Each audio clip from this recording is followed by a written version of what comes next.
അപ്പോൾ നമ്മൾ കഴിഞ്ഞ വീഡിയോയിൽ പറഞ്ഞിട്ടുണ്ടായിരുന്നത് അഡ്വാൻറ്റേജസ് ജസ്റ്റ് സ്റ്റാർട്ട് ചെയ്തിട്ടുണ്ടായിരുന്നു. 2 അഡ്വാൻറ്റേജസ് ആണ് കഴിഞ്ഞ വീഡിയോയിൽ നമ്മൾ ഡിസ്കസ് ചെയ്തത്. ഒന്ന് കൺട്രോളിങ് റിഡൻഡൻസിയും, രണ്ടാമത്തത് റെസ്ട്രിക്റ്റിംഗ് അൺഓതറൈസ്ഡ് ആക്സസും. ഓക്കെ, അപ്പോൾ ബാക്കിയാണ് നമ്മൾ ഇന്ന് പറയാനായിട്ട് പോണത്. മൂന്നാമത്തെ അഡ്വാൻറ്റേജ് ആയിട്ട് വരുന്നത് providing persistent storage for program objects and data structures. നമുക്കറിയാം, നമ്മളൊരു വെബ്സൈറ്റ് ഉണ്ടാക്കുമ്പോൾ ചില ആളുകൾ ജാവ എന്ന് പറയുന്ന പ്രോഗ്രാമിംഗ് ലാംഗ്വേജ് ആയിരിക്കും യൂസ് ചെയ്യുക, ചിലർ പൈത്തൺ ആയിരിക്കും, ചിലർ C# ആയിരിക്കും, ചിലപ്പോൾ VB ആയിരിക്കും. അങ്ങനെ നമ്മൾ വാട്ട് എവർ ഇറ്റ് ഈസ്, നമുക്ക് ഇഷ്ടമുള്ള ചിലർ PHP ആയിരിക്കും, നമുക്ക് ഇഷ്ടമുള്ള പ്രോഗ്രാമിംഗ് ലാംഗ്വേജസ് ആയിരിക്കും ഓരോരുത്തരും യൂസ് ചെയ്യുന്നുണ്ടായിരിക്കുക. പക്ഷേ ഏതൊരു ഇത് യൂസ് ചെയ്ത് കഴിഞ്ഞാലും ഡാറ്റാബേസിന്റെ സംഭവം വരുന്നത് എല്ലാത്തിനും സെയിം ആയിരിക്കും.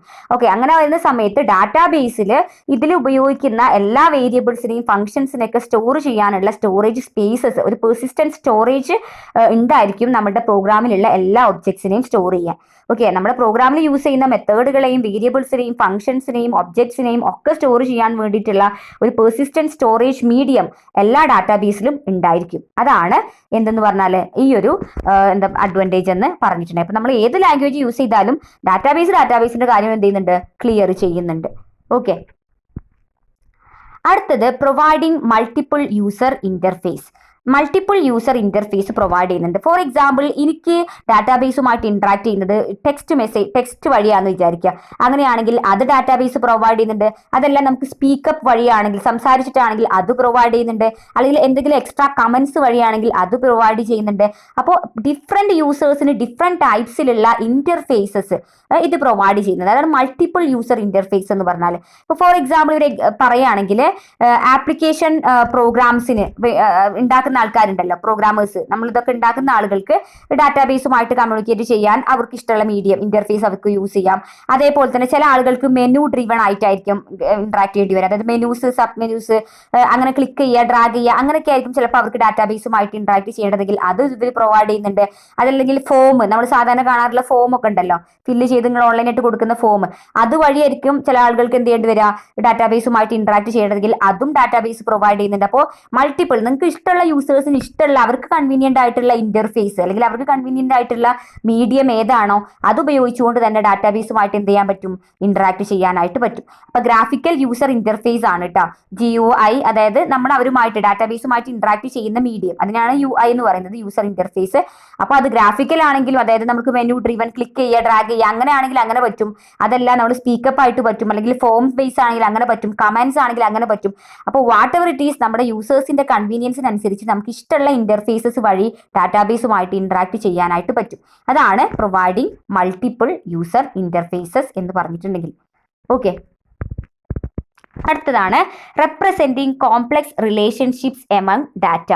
അതായത് നമുക്ക് ഡാറ്റാബേസിൽ എന്ത് വലിയ കോംപ്ലിക്കേറ്റഡ് റിലേഷൻഷിപ്പ് ആണ് ഒരു ടേബിൾ മറ്റൊരു ടേബിളുമായിട്ടുള്ളതെങ്കിൽ അതൊക്കെ നമുക്ക് ഇതിൽ എന്ത് ചെയ്യാൻ പറ്റും, ഇംപ്ലിമെന്റ് ചെയ്യാനായിട്ട് പറ്റും. ഇപ്പോൾ ഫോർ എക്സാമ്പിൾ, നമ്മൾ ക്ലാസ്സിലത്തെ ഒരു ക്ലാസ്സിൻ്റെ ഒരു ഡാറ്റാബേസ് എടുക്കുകയാണെങ്കിൽ, ആദ്യം നമ്മൾ ക്ലാസ്സിലുള്ള എല്ലാ കുട്ടികളുടെ റോൾ നമ്പർ ആഡ് ചെയ്ത് കൊടുക്കും, പിന്നെ കുട്ടികളുടെ പേര് ആഡ് ചെയ്ത് കൊടുക്കും, നിങ്ങളുടെ അഡ്രസ്സ് ആഡ് ചെയ്ത് കൊടുക്കും, കോൺടാക്ട് ഡീറ്റെയിൽസ് ആഡ് ചെയ്ത് കൊടുക്കും, നിങ്ങളുടെ മാർക്ക് ആഡ് ചെയ്ത് കൊടുക്കും. എന്നിട്ട് എന്താ പറയുക, നമ്മളും തമ്മിലുള്ള റിലേഷൻ, നിങ്ങളും തമ്മിലുള്ള റിലേഷൻ, നിങ്ങളുടെ ക്ലാസ്സിൽ ഫസ്റ്റ് റാങ്ക് ഉള്ള കുട്ടിയും ടീച്ചറും തമ്മിലുള്ള റിലേഷൻ, അങ്ങനെ what ever the relationship exist between the class, ആ ക്ലാസിന്റെ ഉള്ളിൽ എക്സിസ്റ്റ് ചെയ്യുന്ന റിലേഷൻഷിപ്സ് എങ്ങനെയാണോ അത് മുഴുവൻ, അത് എത്ര കോംപ്ലിക്കേറ്റഡ് റിലേഷൻഷിപ്സ് ആണെങ്കിലും നമുക്ക് ഈസി ആയിട്ട് ഡാറ്റാബേസിൽ മെയിൻറ്റെയിൻ ചെയ്യാനായിട്ട് പറ്റും. അത് മെയിനായിട്ട് ഇപ്പോൾ ഒരു വലിയൊരു ഡാറ്റാബേസ്, യൂണിവേഴ്സിറ്റി ഡാറ്റാബേസ് ഒക്കെ എടുക്കുകയാണെങ്കിൽ നമുക്കത് മെയിനായിട്ട് പറയാൻ പറ്റും. നമ്മൾ പഠിക്കുന്ന കുട്ടികൾ, നിങ്ങളുടെ ഡാറ്റാസ് എൻ്റർ ചെയ്യുന്ന സമയത്ത് തന്നെ നിങ്ങൾക്ക് റിസൾട്ട് കാണാൻ പറ്റുന്നു അല്ലേ. അപ്പോൾ അതിനുള്ളിൽ ഒരുപാട് ലിങ്കിങ്, നിങ്ങളുടെ പേര് കൊടുക്കുന്ന രജിസ്റ്റർ നമ്പർ കൊടുക്കുമ്പോൾ അത് നിങ്ങളുടെ പേരിന്റെ ഡീറ്റെയിൽസ് ഇരിക്കുന്ന ടേബിളിലോട്ട് പോകുന്നുണ്ടാവും. അത് പിന്നെ നിങ്ങളുടെ വാല്യൂ ചെയ്ത മാർക്കുകൾ സ്റ്റോർ ചെയ്തിട്ടുള്ള ടേബിളിലോട്ട് പോകുന്നുണ്ടാവും. അത് പിന്നെ ഗ്രേഡിലോട്ട് പോകുന്നുണ്ടാവും. ദെൻ അത് ഫൈനൽ ഫിൽട്രേഷന് വേണ്ടിയിട്ട് പാസ് ആണോ ഫെയിൽഡ് ആണോ അതിലോട്ട് പോകുന്നുണ്ടാവും. എന്നിട്ടാണ് നമുക്കത് ഡിസ്പ്ലേ ചെയ്ത് കാണിച്ചത്. അപ്പോൾ ഡാറ്റാബേസിനുള്ളിൽ ഇത്രയും മൂവ്മെന്റ്സ്, ഇത്രയും ഒരു റിലേഷൻഷിപ്പ് എക്സിസ്റ്റ് ചെയ്യുന്നുണ്ട്. അപ്പോൾ വാട്ട് എവർ എന്തൊരു കോംപ്ലിക്കേറ്റഡ് റിലേഷൻഷിപ്പ് ആണെങ്കിലും നമുക്ക് എന്തിൽ റെപ്രസെന്റ് ചെയ്യാൻ പറ്റും, ഡാറ്റാബേസിൽ റെപ്രസെന്റ് ചെയ്യാൻ പറ്റും. അതിനുവേണ്ടി നിങ്ങൾ ഇനി പഠിക്കുന്നുണ്ട് അടുത്ത മൊഡ്യൂളിൽ. പ്രൈമറി കീ, ഫോറിൻ കീ പോലുള്ള റിലേഷൻഷിപ്സ് ഒക്കെ നമ്മൾ പഠിക്കുന്നുണ്ട്. ഈ ഒരു ടേബിളിലെ മറ്റൊരു ടേബിളുമായിട്ട് ലിങ്ക് ചെയ്യുമ്പോൾ അതിനെ എന്താ പറയുക, ഫോറിൻ കീ വെച്ചിട്ടാണ് നമ്മൾ കണക്ട് ചെയ്യുക. വിച്ച് മീൻസ് ഇവിടെയുള്ള കുട്ടി തന്നെയാണ് അവിടെയും വന്നിട്ടുള്ളത്. ഈ കുട്ടിയുടെ മാർക്കാണ് നിങ്ങളുടെ ടേബിളിലുള്ളത്. അപ്പോൾ മാർക്ക് എന്ന് പറയുന്ന ടേബിൾ ഉണ്ടെന്ന് വിചാരിക്കുക, സ്റ്റുഡന്റിന്റെ പേരുള്ള വേറൊരു ടേബിൾ ഉണ്ടെന്ന് വിചാരിക്കുക. രണ്ടും തമ്മിലുള്ള റിലേഷൻഷിപ്പ് ഫോറിൻ കീ വെച്ചിട്ട് നമുക്ക് റെപ്രസെന്റ് ചെയ്യാനായിട്ടൊക്കെ പറ്റും. അപ്പോൾ ആ ഒരു കോംപ്ലിക്കേറ്റഡ് റിലേഷൻഷിപ്സ് നമ്മൾ പഠിക്കുന്നുണ്ട് അടുത്ത മൊഡ്യൂളിൽ. അപ്പോൾ അതൊക്കെ നമുക്ക് എന്തിൽ ചെയ്യാൻ പറ്റും എന്ന് പറയാണ്, ഡാറ്റാബേസിൽ ചെയ്യാൻ പറ്റുമെന്ന് പറയാണ്. ഒന്നുകൂടി ഞാൻ ഒരു എക്സാമ്പിൾ പറയാം. ഇപ്പൊ നിങ്ങളുടെ പേരും നിങ്ങളുടെ അഡ്രസ്സും ഫോൺ നമ്പറും ഒരു ടേബിളിലാന്ന് വിചാരിക്കുക, സ്റ്റുഡന്റ് എന്ന് പറയുന്ന ടേബിളിലാണ്. അതേപോലെ തന്നെ മാർക്ക് എന്ന് പറയുന്ന വേറൊരു ടേബിൾ ഉണ്ട്, അവിടെ നിങ്ങളുടെ റോൾ നമ്പർ അതേപോലെ തന്നെ നിങ്ങളുടെ മാർക്കും ഉണ്ട്, വേറെ ഡീറ്റെയിൽസ് ഒന്നും ഇല്ല എന്ന് വിചാരിക്കുക. പക്ഷേ ഇത് രണ്ടും നമ്മൾ നമുക്ക് കണക്ട് ചെയ്യണം, കാരണം ഇവിടെയുള്ള സ്റ്റുഡന്റിന്റെ മാർക്കാണ് അവിടെ ഉള്ളത് അല്ലേ. അപ്പോൾ രണ്ടിനും നമ്മൾ കണക്ട് ചെയ്യുന്നത് നമ്മൾ ഫോറിൻക്ക് യൂസ് ചെയ്യും. അതായത് നമ്മൾ രണ്ടിലും കോമൺ ആയിട്ടുള്ള ഫീൽഡ് ഏതാ നോക്കും. അപ്പൊ രണ്ടിലും കോമൺ ആയിട്ടുള്ളത് റോൾ നമ്പർ ആണ്. അത് മാത്രമല്ല റോൾ നമ്പർ യൂസ് ചെയ്ത് നമുക്ക് ആ സ്റ്റുഡന്റിനെ യുണീക്ക് ആയിട്ട് ഐഡന്റിഫൈ ചെയ്യാം. ഫോർ എക്സാമ്പിൾ ഒരു ക്ലാസ്സിൽ 2 സുഹൈൽ ഉണ്ടാവും, പക്ഷേ 221 എന്ന് പറയുന്ന നമ്പർ ഉണ്ടാവോ? ഇല്ല. അപ്പൊ നമുക്ക് ആ ഒരു റോൾ നമ്പർ യൂസ് ചെയ്തിട്ട് രണ്ടിനും തമ്മിൽ കണക്ട് ചെയ്യാം. അപ്പൊ ആ ഒരു കണക്ഷൻസ് ഒക്കെ നമുക്ക് ഡാറ്റാബേസിൽ പറ്റും എന്നാണ് ഈ ഒരു പോയിന്റ് കൊണ്ട് ഉദ്ദേശിക്കുന്നത് കേട്ടോ. അടുത്തതാണ് പ്രൊവൈഡിങ് ബാക്കപ്പ് ആൻഡ് റിക്കവറി. നമുക്കറിയാം ഏറ്റവും വലിയൊരു കാര്യമാണ് ബാക്കപ്പ് ചെയ്യാന്ന് പറഞ്ഞിട്ടുണ്ടെങ്കിൽ അല്ലെ. നമ്മളിപ്പോൾ എന്തെങ്കിലും ഒരു സോഫ്റ്റ്വെയർ ഫെയിലർ ആയി കഴിഞ്ഞാൽ നമുക്ക് ബാക്കപ്പ് ചെയ്യാൻ പറ്റും. അതേപോലെ തന്നെ നമുക്ക് ഡാറ്റാബേസും ബാക്കപ്പ് ചെയ്യാൻ പറ്റും. ബാക്കപ്പ് ചെയ്യാൻ പറ്റിയിട്ടില്ലെങ്കിൽ എന്തായിരിക്കും സംഭവിക്കുക? നമ്മൾ അത്രയും കാലം ചെയ്ത വർക്കൊക്കെ നഷ്ടപ്പെട്ടു പോകും അല്ലെ. അപ്പൊ എപ്പോഴും നമുക്ക് ബാക്കപ്പ് ചെയ്യാൻ പറ്റുന്ന ഒരു സംഭവമാണ് നമുക്ക് ഡാറ്റാബേസ് എന്ന് പറഞ്ഞാൽ. ഇപ്പോൾ ഫോർ എക്സാമ്പിൾ ഒരാൾ ട്രാൻസാക്ഷൻ ചെയ്യുന്ന സമയത്ത് പെട്ടെന്ന് വെച്ചിട്ട് എന്ത് ചെയ്തു, ATM ബ്ലോക്ക് ആയി എന്ന് വിചാരിക്കുക. പക്ഷേ ഇയാൾ പൈസ കൊടുക്കുകയും ചെയ്തു, ഇയാൾക്ക് പൈസ കിട്ടുകയും ചെയ്തില്ല എന്ന് വിചാരിക്കുക. പക്ഷെ അയാളുടെ അക്കൗണ്ടിൽ നിന്ന് ആ പൈസ ഡിഡക്റ്റ് ആയിട്ട് പോവോ? ഇല്ല, പോകുന്നില്ല. കാരണം അവിടെ ബാക്കപ്പ് വർക്ക് ചെയ്യുന്നത് കൊണ്ടാണ് അത് സംഭവിക്കാത്തത്. ബാക്കപ്പ് ഇല്ല എന്നുണ്ടെങ്കിൽ എന്തായിരിക്കും സംഭവിക്കുക? അയാൾ എടുത്ത ആ ഒരു അലേർട്ട് ആയിരിക്കും നമുക്ക് കിട്ടുക, അക്കൗണ്ടിൽ നമ്മൾ പൈസ ഡിഡക്റ്റ് ആക്കുകയും ചെയ്യും, ആൾക്ക് പൈസ കിട്ടൂല. വിച്ച് മീൻസ് ആ ഒരു ഡാറ്റാബേസ്, ഏതൊരു ഡാറ്റാബേസ് ആയിക്കോട്ടെ, ബാക്കപ്പ് എന്ന് പറയുന്നത് വളരെ ഇമ്പോർട്ടന്റ് ആയിട്ടുള്ള ഒരു ഫീച്ചറാണ്. ആ ബാക്കപ്പ് നമ്മുടെ ഡാറ്റാബേസ് മെയിൻറ്റെയിൻ ചെയ്ത് കൊടുക്കുന്നുണ്ട്. ഓക്കെ, അപ്പൊ അതാണ് ഒരു അടുത്ത അഡ്വാൻറ്റേജ് ആയിട്ട് പറയുന്നത്. ബാക്കപ്പും അതേപോലെ തന്നെ ബാക്കപ്പ് ചെയ്യാനും ഡാറ്റാസിനെ റിക്കവർ ചെയ്തെടുക്കാനൊക്കെ നമുക്ക് ഡാറ്റാബേസിൽ പറ്റുന്നുണ്ട്. ഓക്കെ, അടുത്തത് implication of database approach. Database അപ്രോച്ചിന്റെ ഒരു കുറച്ച് ഗുണങ്ങളും കുറച്ച് കാര്യങ്ങളൊക്കെ പറയാണ്. അത് 4 പോയിന്റ് ആയിട്ടാണ് ഇതിൽ ഡിസ്ക്രൈബ് ചെയ്യുന്നത്. ഈ 4 പോയിന്റ് നമുക്ക് ഡീറ്റെയിൽ ആയിട്ട് പറയാം.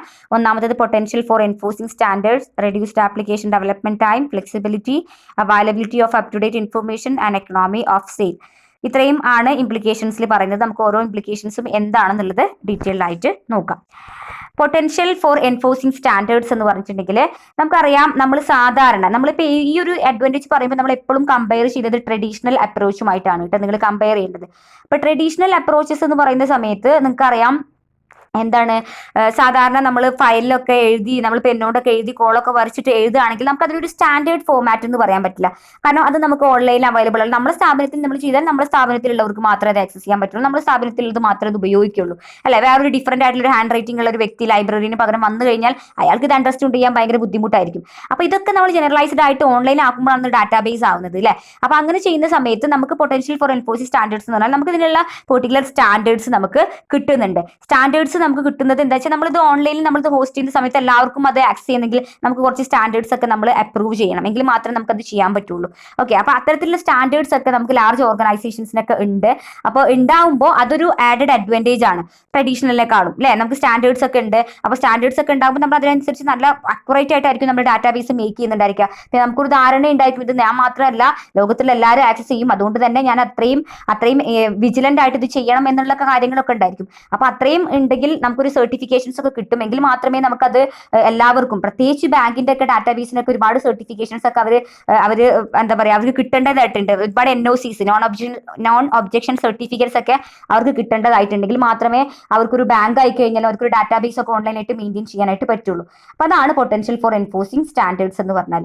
പിന്നെ റെഡ്യൂസ്ഡ് ആപ്ലിക്കേഷൻ ഡെവലപ്മെന്റ് ടൈം. നമുക്കിത് കുറഞ്ഞ ടൈം കൊണ്ട് തന്നെ നമുക്കൊരു ഡാറ്റാബേസ് കംപ്ലീറ്റ് ആയിട്ട് ഉണ്ടാക്കാൻ പറ്റും. ഒരു ഡാറ്റ നമ്മൾ സാധാരണ ഒരു റെക്കോർഡിൽ എഴുതുകയാണെങ്കിൽ എത്ര സമയം എടുക്കും അല്ലേ. അപ്പോൾ ഒരുപാട് ടൈം എടുക്കും. അപ്പോൾ ഈ നമ്മളൊരു ഡാറ്റാബേസ് ആയിട്ട് ഓൺലൈനായിട്ട് നമ്മൾ കമ്പ്യൂട്ടറൊക്കെ യൂസ് ചെയ്ത് മേക്ക് ചെയ്യുകയാണെങ്കിൽ നമുക്ക് കുറഞ്ഞ ടൈം കൊണ്ട് തന്നെ നമുക്ക് കംപ്ലീറ്റ് ആയിട്ട് ഡാറ്റാസിനെ സ്റ്റോർ ചെയ്യാൻ പറ്റുന്ന ഒരു ഡാറ്റാബേസ് തന്നെ നമുക്ക് മേക്ക് ചെയ്യാനായിട്ട് പറ്റും. അതാണ് റെഡ്യൂസ്ഡ് ആപ്ലിക്കേഷൻ ഡെവലപ്മെന്റ് ടൈം എന്ന് പറഞ്ഞിട്ടുണ്ടെങ്കിൽ. അടുത്തത് ഫ്ലെക്സിബിലിറ്റി ആണ്. നമുക്ക് നമ്മുടെ ഈ ഒരു അറ്റ്മോസ്ഫിയറിനനുസരിച്ച് ചേഞ്ച് ചെയ്യുന്നതിനനുസരിച്ച് നമുക്ക് ഡാറ്റാസ് വേഗം എളുപ്പം നമുക്ക് ഡാറ്റാസിനെ ചേഞ്ച് ചെയ്ത് കൊടുക്കാനായിട്ട് പറ്റും. Availability of up to date information. നമുക്കറിയാം നമ്മളൊരു വെബ്സൈറ്റ് ഓപ്പൺ ചെയ്ത് കഴിഞ്ഞാൽ അതിന് അപ്ഡേറ്റ് ചെയ്യുന്നുണ്ടല്ലേ നിരന്തരം. അപ്പോൾ നമുക്ക് അപ് ടു ഡേറ്റ് ഇൻഫർമേഷൻ കിട്ടില്ല. നിങ്ങൾ യൂണിവേഴ്സിറ്റി വെബ്സൈറ്റിനെ ജസ്റ്റ് ഓപ്പൺ ചെയ്ത് നോക്കൂ. ഒരുപാട് പ്രോഗ്രാമേഴ്സ് നിങ്ങൾ യൂണിവേഴ്സിറ്റി പോയി കഴിഞ്ഞാൽ ഒരു ഡിജിറ്റൽ വിങ് എന്നൊരു സെക്ഷൻ ഉണ്ട്, അവിടെ ഇതിന് വേണ്ടി വർക്ക് ചെയ്യുന്ന ആൾക്കാരുണ്ട്. അവരിങ്ങനെ മിനിറ്റിൽ ഇങ്ങനെ അപ്ഡേറ്റ് ചെയ്തുകൊണ്ടിരിക്കുകയാണ് വാർത്തകൾ. അതുകൊണ്ടാണ് നമുക്ക് നോട്ടിഫിക്കേഷൻസ് ആയിട്ട് ഇത് വരുന്നത്. അപ്പോൾ നമുക്ക് കിട്ടുന്ന ഡാറ്റ എന്തായിരിക്കും? അപ് ടു ഡേറ്റ് ഡാറ്റ ആയിരിക്കും ഡാറ്റാബേസ് യൂസ് ചെയ്യുകയാണെങ്കിൽ നമുക്ക് കിട്ടുന്നുണ്ടായിരിക്കുക. എക്കണോമി ഓഫ് സെയിൽ എന്ന് പറയുമ്പോൾ നമുക്ക് എന്താ പറയാ, നമ്മൾ ഇങ്ങനെ ഒരുപാട് നമ്മൾ സാധാരണ ഈ റെക്കോർഡിങ്ങിൽ നമ്മൾ ചെയ്യുമ്പോൾ നമുക്ക് ഒരുപാട് വേസ്റ്റേജ് ഓഫ് മണിയാണ്. നമ്മൾ ഒരു തവണയല്ല ഒരുപാട് തവണ നമ്മൾ പണം ഇൻവെസ്റ്റ് ചെയ്യേണ്ടി വരും. അത് അവിടെ ഇരിക്കുന്ന എംപ്ലോയിക്ക് കൊടുക്കാൻ, പിന്നെ അവിടെ എഴുതുന്ന നമ്മൾ ഉപയോഗിക്കുന്ന ഇങ്ക് ആയിക്കഴിഞ്ഞാലും ആ ഒരു റെക്കോർഡ് ആയിക്കഴിഞ്ഞാലും അതിന് വേണ്ടി എടുക്കുന്ന എഫേർട്ട് ആയിക്കഴിഞ്ഞാലും ഒക്കെ വളരെ കൂടുതലാണ്. പക്ഷെ ഇതിന് പറഞ്ഞാൽ നമ്മൾ ഒരൊറ്റ ഇൻവെസ്റ്റ്മെന്റ് നമ്മൾ ചെയ്താൽ മതി അല്ലേ. ആ ഒരു ടീമിന് നമ്മൾ പൈസ കൊടുത്ത് നമ്മളൊരു സോഫ്റ്റ്വെയർ മേടിച്ചു കഴിഞ്ഞാൽ നമുക്ക് ഈസി ആയി. പിന്നെ നമ്മൾ അതിന്റെ അതിന് ബാക്കിൽ ഇങ്ങനെ നടക്കേണ്ട, അതിന് വേണ്ടി വീണ്ടും വീണ്ടും നമ്മൾ ഇങ്ങനെ പൈസ വേസ്റ്റ് ചെയ്യണം, ഇൻവെസ്റ്റ് ചെയ്ത് വേസ്റ്റ് ചെയ്യേണ്ട ഒരു അവസ്ഥ നമുക്ക് വരില്ല. അതാണ് എക്കണോമി ഓഫ് സ്കെയിൽ എന്ന് പറഞ്ഞിട്ടുണ്ടെങ്കിൽ. ഓക്കെ, ഇനി അടുത്തത് നമ്മൾ എവിടെയൊക്കെയാണ് നമ്മൾ ഡാറ്റാബേസ് നമുക്ക് യൂസ് ചെയ്യാൻ പറ്റാതിരിക്കുക, when not to use a database. നമ്മൾ DBMS എവിടെയൊക്കെ ഏതൊക്കെ ഏരിയാസിലാണ് നമുക്ക് യൂസ് ചെയ്യാതിരിക്കുക. ഓക്കെ, അതായത് വിച്ച് മീൻസ് നമ്മളിപ്പോൾ പറഞ്ഞു എല്ലാവർക്കും നമുക്ക് ഡാറ്റാബേസ് യൂസ് ചെയ്തത് അത്രയും നമുക്ക് ഉപകാരമാണെന്ന് പറഞ്ഞു അല്ലേ. പക്ഷെ ചില കാര്യങ്ങൾ ഡാറ്റാബേസിൻ്റെ ആലോചിക്കുമ്പോൾ നമ്മൾ വിചാരിക്കും നമുക്ക് ഡാറ്റാബേസ് എന്ത് ചെയ്യണ്ട, യൂസ് ചെയ്യണ്ട എന്ന്. ആ കാര്യങ്ങൾ എന്തൊക്കെയാണെന്നാണ് നമ്മൾ പറയുന്നത്. അതായത് ഒന്നാമത്തത് high initial investment in hardware, software and training. നമുക്ക് ഈ ഡാറ്റാബേസ് ഉണ്ടാക്കലും അതുപോലെ തന്നെ അതിനെ പറ്റി എംപ്ലോയീസിന് ട്രെയിനിങ് ഒക്കെ കൊടുക്കാൻ വേണ്ടി നമുക്ക് ഒരുപാട് ഹാർഡ്വെയർസും സോഫ്റ്റ്വെയർസും ഒക്കെ ചിലപ്പോൾ ആവശ്യം വരും. ഒരു തുടക്കമുള്ള ഫേമിലൊക്കെ ആണെങ്കിൽ നമുക്ക് അതിന് വേണ്ടിയിട്ടുള്ള ഒരുപാട് റിക്വയർമെന്റ്സ് അവർ സെറ്റപ്പ് ചെയ്യേണ്ടി വരും. അപ്പോൾ അതിന് അവർക്ക് ഒരുപാട് പൈസ അവർക്ക് ചിലവാവേണ്ടി വരും. അപ്പോൾ ഇനീഷ്യൽ ഒരു കോസ്റ്റ് എന്ന് പറയുന്നത് വളരെ വലുതായിരിക്കും. ചിലപ്പോൾ അത് അവർക്ക് അഫോർഡബിൾ ആവണം എന്ന് തന്നെ ഇല്ല. അപ്പോൾ അങ്ങനെയുള്ള കേസിൽ ഡാറ്റാബേസ് എന്ന് പറയുന്നത് ഒരു സെക്കൻഡ് ഓപ്ഷൻ ആയിട്ട് മാറാം ഒരു പക്ഷേ. പിന്നെ രണ്ടാമതെന്ന് പറയുമ്പോൾ ഡാറ്റേനെ എവിടെ പോയി ഡാറ്റാബേസ് ആയി കഴിഞ്ഞാലും ഡാറ്റേനെ സ്റ്റോർ ചെയ്യലും പ്രോസസ്സ് ചെയ്യലും ചെയ്യുന്നുള്ളൂ. വേറെ എക്സ്ട്രാ ആക്ടിവിറ്റീസ് ഒന്നും ചെയ്യുന്നില്ല. അവിടെയും ഹ്യൂമൻ ബീങ്സിന്റെ എഫേർട്ട് വളരെ വലുത് തന്നെയാണ്. ഓക്കെ, അപ്പോൾ അതും ആലോചിക്കുകയാണെങ്കിൽ നമ്മൾ അങ്ങനെ ആണെങ്കിൽ നമുക്കിങ്ങനെ ട്രഡീഷണലി ചെയ്തൂടെ എന്നൊരു ചിന്ത ചില ആളുകളിൽ വരാം. മൂന്നാമത്തെന്ന് പറഞ്ഞാൽ ഇത് സെക്യൂരിറ്റി ഭയങ്കര ഇമ്പോർട്ടൻ്റ് ആണല്ലോ ഇതിന്റെ കേസിൽ. സെക്യൂരിറ്റി നന്നായിട്ട് ചെയ്യാതെ വെറുതെ ഒരു വെബ്സൈറ്റ് ഉണ്ടാക്കി കഴിഞ്ഞിട്ട് ഒരു കാര്യമില്ല, ഒരാളും യൂസ് ചെയ്യില്ല, നമ്മുടെ വിശ്വാസം മുഴുവൻ നഷ്ടപ്പെട്ടു പോവാം. അപ്പോൾ ഈ ഡാറ്റാബേസ് ഉണ്ടാക്കുമ്പോൾ ഒരു തലവേദനയായിട്ട് വരുന്ന കാര്യങ്ങളാണ് സെക്യൂരിറ്റി, അതേപോലെ തന്നെ റിക്കവറി.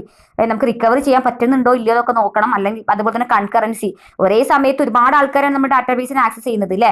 അപ്പോൾ കൺകറൻസി കൺട്രോൾ ഒക്കെ നമ്മൾ മെയിനായിട്ട് നമ്മുടെ ഒരു ഡാറ്റാബേസിൽ ഇംപ്ലിമെന്റ് ചെയ്തിട്ടില്ലേ എന്നൊക്കെ നമ്മൾ ആദ്യം എൻഷുവർ ചെയ്യണം. എങ്കിൽ മാത്രമേ നമുക്ക് അത് ഹോസ്റ്റ് ചെയ്യാനൊക്കെ പറ്റുള്ളൂ. അപ്പം ഇങ്ങനെയുള്ള കുറേ ഹെഡേക്സ് ഉണ്ട് ഡാറ്റാബേസ് യൂസ് ചെയ്യുമ്പോൾ എന്നാണ് പറയുന്നത്. ഒരു ഡീമെറിറ്റ്സ് ആയിട്ടാണ് ഈ 3 കാര്യങ്ങൾ പറയുന്നത് കേട്ടോ. അപ്പം നമ്മൾ ഇന്ന് അഡ്വാൻറ്റേജസും ഡിസഡ്വാൻറ്റേജസും ആണ് ഡിസ്കസ് ചെയ്തത്. എല്ലാവരും നോക്കി നോക്കുക പോയിന്റ്സ്.